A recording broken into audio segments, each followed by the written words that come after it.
All right, folks, welcome on back here this Monday, June 14th, shortly after 2:30 p.m. Eastern time. Welcome on back here for our afternoon meeting. My throat's starting to get a little scratchy. It's been a long while since I've done these meetings, at least consecutive days or consecutive meetings.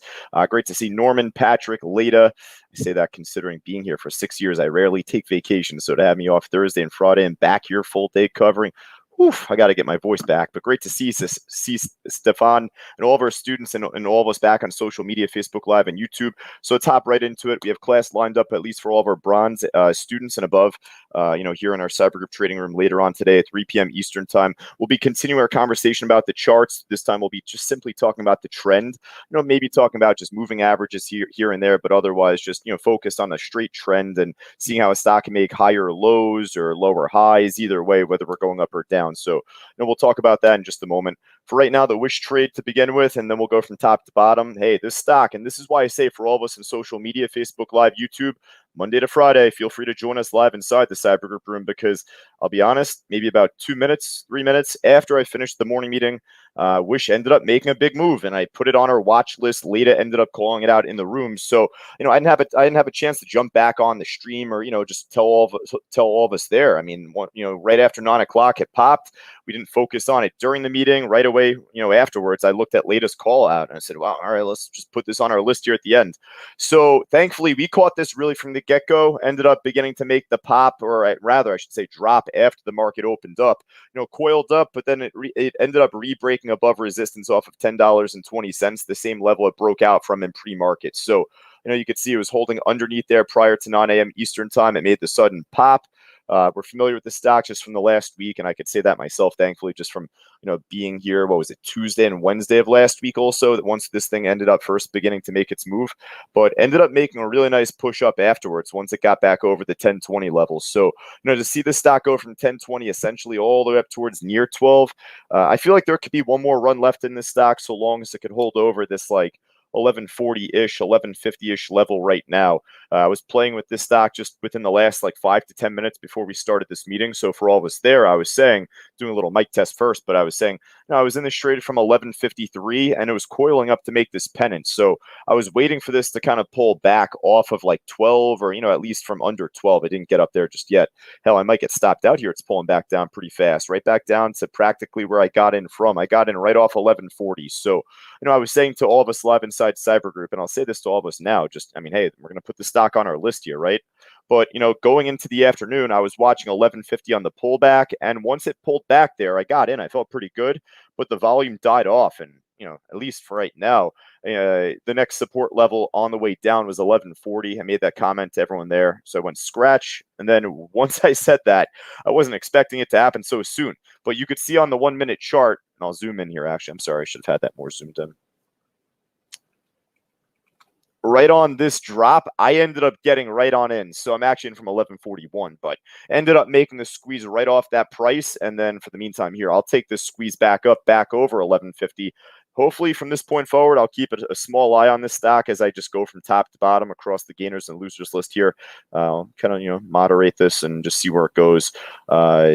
For right now, I still have my stop set. Maybe I move it up if this really begins to take off. So not out of the doghouse yet am I on this trade, but definitely going to put it on our watch list or our trade list, so to say, to begin. All right, so let's see. The NGCA is a warrant stock here. Yeah, warrant to start the list. I'm not going to go to that one. I'll check out the other one, the main equity, here in just a moment if I see it. The RAPT trade ended up making a big move up, at least after the market opened up. Another slingshot move. It ended up coiling up within the first few minutes, then ended up making the big move up after. So you could see the pop from 30 or 20, 28-ish, maybe just about. It hit a high of the day of right under 42. This stock we were talking about is one of the many across the morning watch list that, we had stocks on the list that had good spreads, good liquidity, but then there were a couple like the CRSR stock. There was one I actually didn't put on the list because it was there for practically the same thing. So just very hard to read off of level 3, seeing the big spread and seeing how thin the liquidity is on both the bid and the ask. For right now, you can kind of say it's holding near to, the highs. Maybe it's waiting for one more move up, making higher lows. Definitely building a good trend off the lows at least. But, I want to see if there are stocks that are cheaper, stocks that have better liquidity. Obviously, the Wish stock is one of those already. All right, actually, one thing really quick, because although we have class coming up, I did promise this. I got to get it up kind of in advance, so there's no like messing around. But I'm gonna get my Bitcoin chart showing here in just a few moments. I'll just go to Riot and Mara as I do. But the ENOB trade, actually with this one, I want to draw the line back at 1070. We were talking about this, and once it ended up breaking the iceberg order on the bid at 1070 in pre-market, I thought it was more likely to drop off. And right after I said that, it kind of made me look as if I had some egg on my face. It kind of made it look as if I didn't know what I was talking about, because it like exploded right away after. But here's what I told you. I told you this. I said that at a minimum, I would have expected 1070 on the pullback to be a big support level. 1070, and then I didn't mention this price during the morning meeting, but it was as clear as day just seeing the resistance. Right at like 1083, 1085-ish. That range of resistance, once it exploded from it, it became support. So we are hopeful for a move up off of that price, and we got it. But can't keep expecting that same support level to hold over and over and over. And in this case, it barely held. So, once it came back down, it held above it for like the next bar or two. But once it broke back below that price, not only did it tank, it held it as resistance right away after. I mean, couldn't have been a better example of what we actually talked about in the phase one course earlier this morning. We were just talking about the basic support resistance principles. So just saying how once we see a major resistance break out or a break and the stock flies from said price, we often expect, at least initially, to see that level hold as support. Now, you can't guarantee that to happen the second time or the third time or so on and so forth after, right? So, for right now, I mean, I'm not going to put this back on our list. Looks really flat and not much going on. All right, I'm going to tell you what right now, folks. I'm going to maybe re-enter this trade in a bit if it gives me the chance to. I'm dumping out on that Wish stock right now. Unfortunately, it came back down on me, and I just went out completely break even. I got out at 11:42. So if I'm wrong with that, pops up, so be it. I got class to teach later. I was really looking for that to make a stronger pop off that price. And if I'm wrong with getting out here, so be it. Right now it's trying to get back up a bit, but I don't want to be a jerk and go through the gainers and losers list here with you folks, and then it just like tanks. So I had my stop set below 40. I just said, you know what? Let me just get out now. And I say this to you folks live inside Cyber Group, actually. Not a good idea to change up your game plan, go against your first instinct. So we'll see. Maybe this will make the big move because of that. I'm going to keep a small eye on this trade on the side. Just wanted to let you folks know. All right, so let's see what else we got here. The ENOB stock we kind of covered, not going to make it for the watch list going into the afternoon. Oh, look who decided to wake up, the MDIA trade. This thing was a big dump off after the market opened up. I mean, it consolidated, but ended up just kind of dudding off after. Held under like 580, 590-ish, and then dumped back down. So I guess you could say it's making the slingshot off of 5 here. I just hope that there's a lot more left to this run than what you're seeing. I'm not fully convinced yet on this stock either, so I'm not going to put this on our list just yet. Maybe I'll come back to it later on. It doesn't look too bad just yet, but see if there's better. All righty. AVXL, one of my favorite stocks. I say that with 100% sarcasm. So, small history lesson for any of our new students and for all of us on social media. Hey, as a new trader, joining CTU, any other educator out there, or just following any sort of market, you're bound to make more mistakes early on, right? So back in 2014, really early 2015, I don't know the date, but it was like, probably January, February time, 2015. So, a long while ago. This stock was the first stock I really got my butt kicked on. So I forgot the price, not going to go, bore you with the rest of the details, but I lost like $800 at the time. And for a younger guy at the time myself, I'll tell you, I'm 29 now. So I was 24 at the time. I was paying off college debt.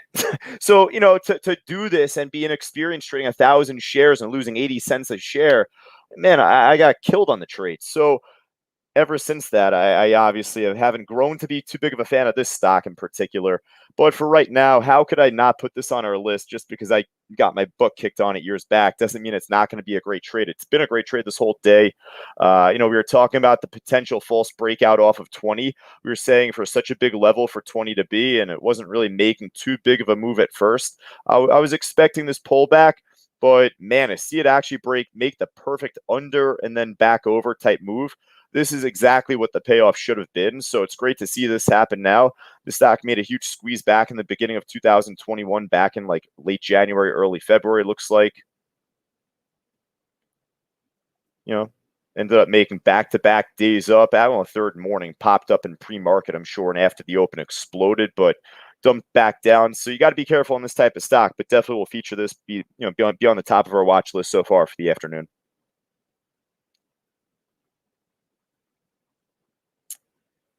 All right, let's skip over that ITOS. If it looks really good, then you folks let me know. But that was a crazy stock from earlier today. BYFC, nice one. And if this is moving, just from past history, you take a look just back over the last year, back in mid to late June, we ended up following this stock. There were a couple of others at the time. Let's see. Yeah, U1's getting some love here, up 5+%. Just made a small little pop earlier to make a new high of the day. Stock's grown to be like a really big spread stock. Pretty crazy. Ended up making a huge pop. I mean, ended up being priced over like $50 back, here a year ago. But it's been a long while since then, so you forget about like what the order book looked like back then. But this stock used to be a really nice stock because it had great volume, tight spread. The more it goes up, the more volatile it gets. With it being low float, generally, this is going to open up a lot more. So, I like the BYFC trade a hell of a lot more. And you know what? Hey, how about U1K? Is that moving up too? You just tend to kind of move, similarly. This one's cheaper. Maybe this would have more volume on the book. Not really as much, but all right. So BYFC looks great. Maybe not Cohen. That one I know is going to be garbage. Carve, another stock affiliated. Not a whole lot going on just yet. All right. So BYFC looks good. Maybe I'll come back to U1 at the end. All right. I apologize for my supremely scratchy throat right now. Coming off my vacation there, I was screaming down the Salt River when I was going tubing, so I got to get my voice back. But yeah, this looks definitely the best so far out of all of those stocks we kind of just like ran through briefly. WAFU pop and drop type stock. Got to be careful on that. LKCO. Talking about it earlier. If you weren't able to trade it, I hope it didn't become a distraction to you, as we called it out off the open pop. But for right now, I guess it's trying to get its legs back up there. I mean, back over 220, I guess, kind of teasing that move back up there. I don't know. I'm not fully convinced yet. If it makes a big move, I'm sure that Rich L will call it out in the trading room later on today. CRSR, oof, dumping back down, crapping out the other way, as I famously say, right? So this stock also has pretty thin liquidity on the books. Spread's not as bad as you want, at least just yet. But dove off after the market opened up. It looked good on the way up, but man, ended up diving off shortly after the first 5 minutes. I guess pop and drop after, and then same thing here. So it still seems to be really tradable in that sense. 53+ million shares traded across the day. So it's probably at this point likely to be more exhausted. It was, making this like tight trend up here before it popped up, getting the pull back down again. But just trading so much volume across the day today, I feel like this might just kind of exhaust out from this point forward. Already dropped off like 3 points from that last peak.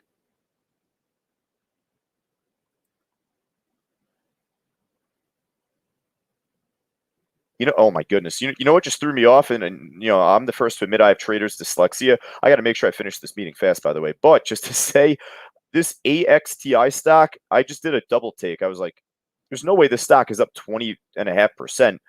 We had the ATXI stock, which is down 29% right now on our watch list. We didn't have the other one on there. I was like, what the hell? Did that make that big of a squeeze back up? Are you kidding me? We'll talk about this one in just a moment. That was too funny, though. Hey, I do this meeting naturally, folks. You get my genuine reaction oftentimes here. So the can trade, hey, we talked about this, and while I'm at it, I may as well get Bitcoin up in just a moment. But, between Can, Riot, Mara, all of those Bitcoin mining stocks ended up making a big squeeze up this morning. Ended up making as clean of a move as you could possibly expect. Made the kind of the slingshot under and over from 950 on Cannon. Riot, practically the same move. Mara, same thing. So, hey, I mean, they're not near the highs right now. And for me, I'll just be very straightforward with you, to be honest here, because we always talk about these stocks near the highs going into the afternoon, or maybe some days near the lows if they're down a lot, on big down days. But they rarely make those continued moves. The fact that Riot and Mara and Cannon all pulled back here, I feel like that's pretty interesting. More interesting to me compared vice versa. So I'm not fully done with these stocks just yet. If anything, maybe I'll kind of slip Cannon on our watch list out of the three, with Riot and Mara being hard to borrow on my TradeStation platform. Hey, if they're easy to borrow for you guys and you want to try and short them, then hey, put it on your personal watch list. But Cannon, we talked about it earlier, ended up making the big move up. Ended up making the extended run, after 10:30 Eastern time, going into noon practically, but dove off from 11. This was a pretty clean short opportunity off the 11 level. It took a while to get the gears going, but dropped off, 50 cents plus, and maybe now we'll begin to see some support build perhaps, and for the move back up, we'll see. But either way, this stock you could trade long, you could trade short, no matter what. I'll put this on our list, at least this one. All right, so that will take me to Bitcoin. So let me just jump to this quick. I told you folks from Wednesday afternoon, before I ended up going on my mini vacation, I checked back in Monday with this, and from the morning I said I would do it in the afternoon. So here we are. I'll jump to the hourly in a bit. Let's just show what happened in pre-market. So, you could see this is like 8:53 in the morning. This is just the 1 minute chart for Bitcoin to USD. Ended up breaking out over like 39.5, broke out over 40,000, just ended up making this big pop. So with that, that's where all of the other miners ended up going with it. The crypto Bitcoin miners like Riot, Cannon, Mara, FTFT, maybe one other, but ended up dying off right around, 10:30, 11 o'clock Eastern time. So for what it's worth, Cannon ended up holding up a bit longer compared to Bitcoin. And I made that comment live inside the room. I said right around noontime, practically off that 11 level, that, Cannon lost its momentum on the way up. So it ended up dying back down, dropped off with it. So it has good correlation with Bitcoin, off of stronger moves and pops and drops. So let's just go to the hourly quick. Where I last left off with you folks back on Wednesday afternoon with Bitcoin, we were talking about the eventual move back up to the 500 EMA here in red. On the hourly chart, we were talking about the eventual move back up to the 500 EMA. And at the time, I think, where was I? June 9th, Wednesday. Practically here. This is where we last left off. So it ended up moving up, backed right off it, ended up backing down. But hey, we ended up seeing this begin to reemerge back over the 100, the 200 EMAs. I find those to be significant even on an hourly chart. Not as much on a chart of less time, like 15-minute, 30-minute, 1 minute. And I'm not like too big of a fan of using EMAs like that. But here on an hourly and above, I'll put more significance in them. So seeing this break over the 100 and 200 and having the cross here again, this still might shake around the 500 before it ultimately begins to squeeze up. But there's more news out there with Tesla and Elon eventually allowing Bitcoin for payment again once they end up meeting some requirements with renewable energy efficiency. I think, again, I'm not the most knowledgeable person in the in the news sector to go to. I do more price action than anything, right? So it's just for me to say, I'm sure we're going to see this pull back down maybe by later on this week. We'll see. And if not, then, I'll take that. So, all right. So that's our little crypto minute there. It's 2:48 Eastern time. Let me hop over to the losers list in just a moment. Just kind of skim through the rest of the gainers here first.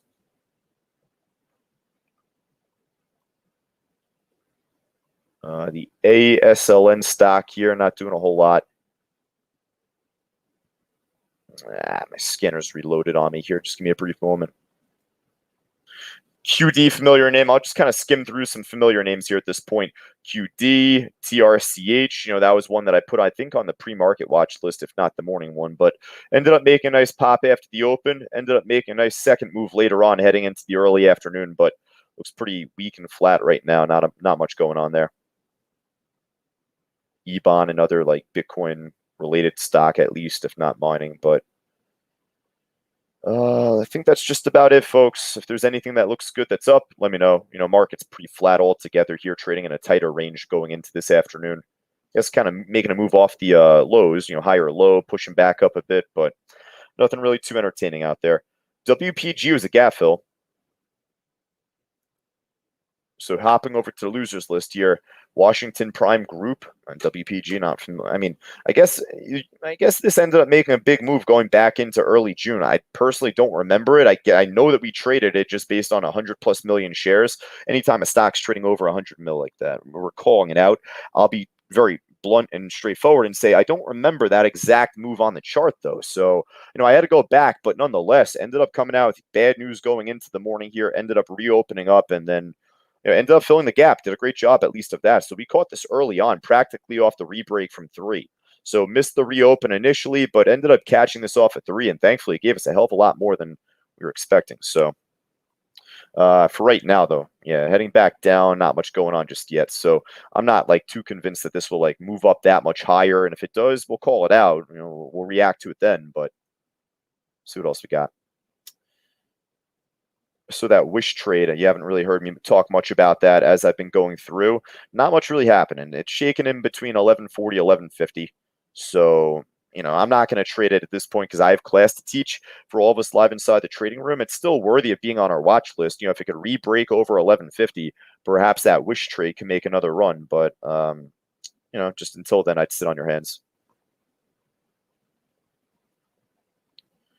CLF, man, what goes up comes back down, I guess. I didn't talk about what this did back from Thursday and Friday when I was out, but back on Wednesday, I remember this stock was a huge runner going into this time of the day, back on Wednesday, but then it ended up dying right back down here, practically at the lows, likely support. Oh, actually, not even likely. You do have support at 22, but the low of the day, 21.96. Look at this iceberg. 22,207 share order on the bid right here. So definitely still strong in relation to this downtrend going into the afternoon. So the CLF trade I'll kind of add here, see what it does.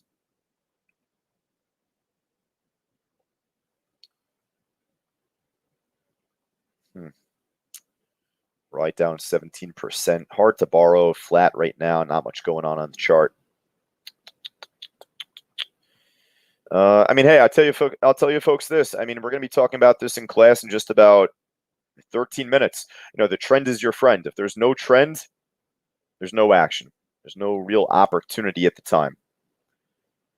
ENDP, I'd say the same thing. It's just, closer to the lows. Maybe it could break down. CLF, I put on our list because I feel like that could be a bit more volatile. That's trading in a bit of a range there, at least. It's not fully flat.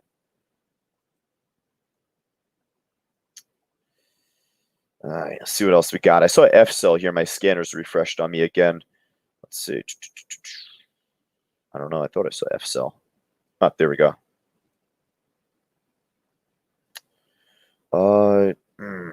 Yeah, not much going on here too. It's like pretty slow. I guess it made like a double top or lower high. Maybe it could drop off. We're familiar with the stock at least, but not really too jumpy to put this on our list either.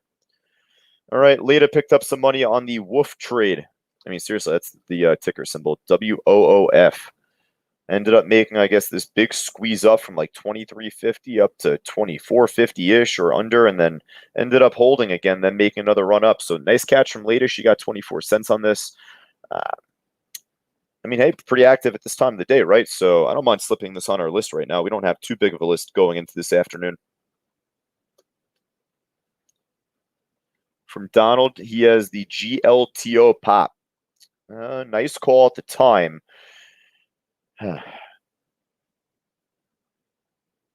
I'm not ready to put this on our list yet, but good call for right now. And if we happen to see more action on this, then I'd say it's worth watching at that point. The stock ended up making a huge pop seemingly back on Thursday last week when I was out. Pop from like practically 5 to damn near 17. I didn't see this because this was already well down from that point back from Friday. Dumped all the way back down. It wasn't like down enough to be found on the losers list this morning. But man, I fully missed this here. Jeez. Go back to Thursday's trading here. Let's check it out. Oh, it's another one like the there was one other one that we ended up talking about that made a very similar move with like 10 halts on the way up and then 1 halt on the way down, and that was it. Yeah, I'm going to pass on this one for right now. Good call from Donald in terms of like the new high of the day. It's pushing up a bit here. Or not new high of the day, but pushing up nicely for right now. Just not fully convinced yet, though. Has great range, so if it has stronger momentum come tomorrow morning, and if it's like still relatively cheap and around these prices, then I'd be more convinced that this can make a stronger run. Oh, you know what? I'm getting a little intel here. ORPH was the other stock I was referencing from earlier today. That crazy one went from what was it, like 5 to say whatever, God knows what price this is, 7777. Jeez, yeah. This one not popping yet, though. So either way, I'm not as jumpy to put them on our list. AVXL is already on our list here, Lynette. I apologize for the scratchy throat one more time, but this one still looks pretty good. It is shortable, so if it dumps back down, then perhaps we could try and capitalize on the short. Definitely a higher low being built for the meantime, though. ENOB dumped off. Yeah, this one. Oh, like dumped off. Jeez, Norman. I thought you came in late, so I was gonna say, yeah, no, we already went over ENOB here. I told you before, you get my natural reaction here, folks. Jeez, what the hell happened on this? So I'm asking that hypothetically. I could answer that practically. Just my guess would be that this has common stock offering news or direct offering of shares news. That's my guess. I don't have the post from Benzinga yet. It's not up. It's not up yet, but once it comes up, we'll find out. Can't short it though, unfortunately. Yeah, Leda says it is an offering. She has some news, I think, here in the trading room. All right, folks, it is 2:56. Holy smokes, I'm cutting it close to time here. We got the eyes pop here. I'll call that out from Benzinga Pro as we wrap up. So I'll add this to our list, and that'll do. All right, so folks, in total, a pretty good list going into this Monday afternoon. We got 2, 4, 6, 7 stocks in total. So for all of us on social media, I appreciate you sticking with me each and every afternoon. We got Fausto back in the saddle. Come tomorrow morning, we'll be back in like our normal routine. Fausto in the morning, me in the afternoon, going forward. All right. And then aside from that, for all of us live inside the trading room, I'm just going to jump into the classroom as soon as I post these picks. All right. So I look forward to seeing most of us there. I'll talk to you soon.